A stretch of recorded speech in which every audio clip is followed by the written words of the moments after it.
پتا باندې قرض وي او ستاله چې چا قرض درکړي هغه ورک شوی دی، هغه غیب دی، هغه مړ شوی دی او تا ته هیڅ پته نه لګي چې هغه کور چرته دی، هغه ورثه چرته دي، هغه څوک وو، نو ته به دغه قرض څنګه ادا کوې او خپله ذمه به څنګه خلاصوي؟ ګرانو کتونکو دا ډېر زیات مهم او ډېر زیات ضروري سوال دی. په دغه سوال باندې تاسو چې ما سره ځان پوه کړئ او بیا نورو مسلمانانو سره هم شیر کړئ. ګران کتونکو چې کله په یو مسلمان باندې قرض دی او چا چې ور باندې قرض دی هغه مسلمان ورک دی، هغه غیب دی، هغه مړ شوی دی، هیڅ پته نه لګیږي، نو چې په چا باندې قرض دی دا به حتی الامکان هر قسم کوشش وکړي چې قرض خوا پیدا کړي وغیره چې خپل قرض ورکړي. خو که چېرته دا د کوشش باوجود هغه قرض خوا پیدا نه کړو نو بیا شریعت وایي چې دغه قرض خوا څومره ورثه دي، څومره وارثان دي، هغه چې پیدا شي نو هغې ته دغه قرض ورکړي. خو که چېرته دغه ورثه هم پیدا نشي، دریم صورت شریعت دا بیان کړی دی چې قرض خوا هم نشته، ورثه هم نه پیدا کېږي، هیڅ پته یې نشته دی،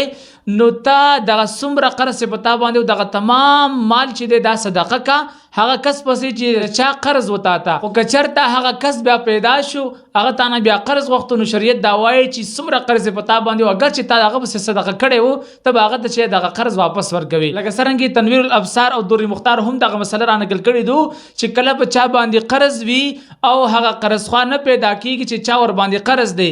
نو حتی الامکان کوشش ته وکړي چې هغه پیدا نشي، بیا د هغې ورثه وګوري چې ورثه هم پیدا نشي نو دغه مال د صدقه کړي چې کله ورځ د آخرت شي نو چا چې په چا باندې قرض و هغه قرض خوا د دغه چا باندې چې قرض و دنه دا طلب نشي کړی چې ما ته قرض راکړه، ځکه چې دغه مقروض چې چا باندې قرض و هغه دغه مال د قرض خوا پسې صدقه کړی و، نو دې د وجې نه چې په چا باندې هم قرض وي